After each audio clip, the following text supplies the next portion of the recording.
Welcome back to the NES Archive, where we are taking a look at the North American NES library one game at a time. Today's game was originally released for the Nintendo Entertainment System on October 18th, 1985. The game is Wrecking Crew. Developed by Nintendo R&D 1, Wrecking Crew is definitely an action puzzle game. It was classified by Nintendo as part of the programmable series of games. This is evident in the tagline, "Here's an off-the-wall demolition game that you get to design yourself." The back of the box reads, "This amazing Nintendo programmable game lets you design your own building, place obstacles wherever you want them, and blow everything to smithereens. You can play the game as designed by Nintendo, or you can be the game designer and build different mazes of barriers to tear down every time. You'll have hours of fun demolishing monsters like Gotcha Wrench, Eggplant Man, and blowing up a building you built yourself in this off-the-wall demolition game." Every time I research one of these videos, I'm just floored at how prolific some of these developers were in the early days. They just seemed to make everything. For instance, the director of the game was Satoru Okada. Some other works Mr. Okada was responsible for include Super Mario Land, Duck Hunt, and Gumshoe.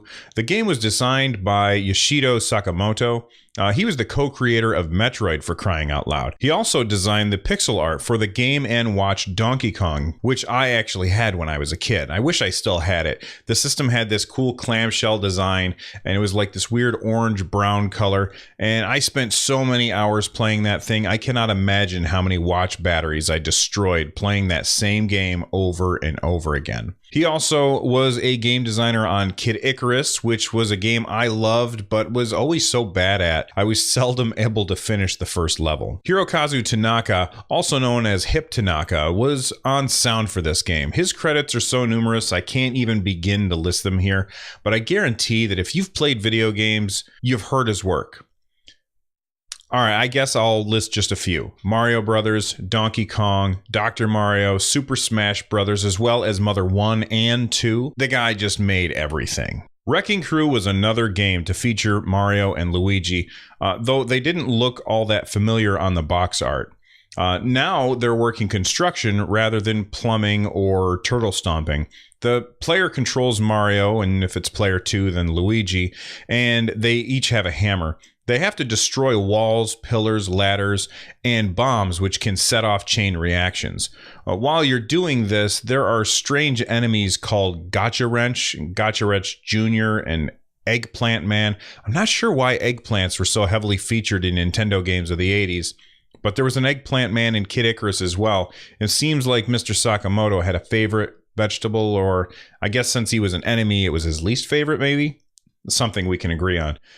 You had several options to deal with the monsters in the game. You could drop a drum on them, or you could trap them between two objects so that they couldn't chase you, or you could just try and avoid them altogether. You could also fall prey to these same traps though, so it's best to be careful. The object of the game was to break all of the objects required, and then you would move on to the next level. Overall, there were 100 levels, but you can also design your own. This seemed to work much better than designing Excitebike levels. I think it may be because, unlike Excitebike, you can see much more of the level that you're designing at once. It still suffers from that same limitation of not being able to save your levels. It was possible to do on the Famicom because in Japan they had the Famicom data recorder, which used cassette tapes. The cassette tape peripheral never made it over to the States though. It's tough to find reviews of these old games. Tilt gave the game 50, while Generation 4 gave it an 85. Neither of these reviews are in English, so I gotta go back to the tried and true Computer and Video Games magazine. They reviewed the game in February of 1988, and they said, "I was hooked with this one. The morning I got it, I played for 2 hours solid and got to level 18 before changing out of my jammies and into some clothes." Wrecking Crew is very playable, has plenty of levels to keep you interested, and good graphics and sound, and best of all, Mario and Luigi. I'd have to agree. I really had fun playing Wrecking Crew. It's not a game that I played when I was a kid. I never had access to it, but it was overall a very fun game. I didn't enjoy making my own levels, but again, that's because you can't save. But I did really enjoy just going through and smashing stuff. In 1998, the game actually had a sequel, Wrecking Crew 98.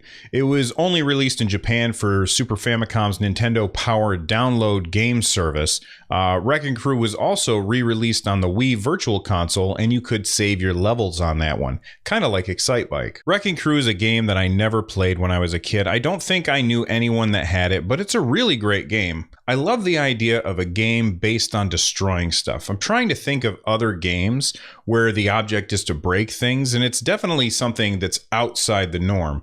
All I can really come up with is Rampage for the Nintendo Entertainment System and arcade, and Blast Corps for the N64, both of which are games that I loved playing. What are some of your favorite games where you had to destroy things in order to win? Let me know. That's it for this episode of the NES Archive. If you haven't, make sure that you check out the other videos in the series. I'm having a blast making them. Until next time, bye-bye.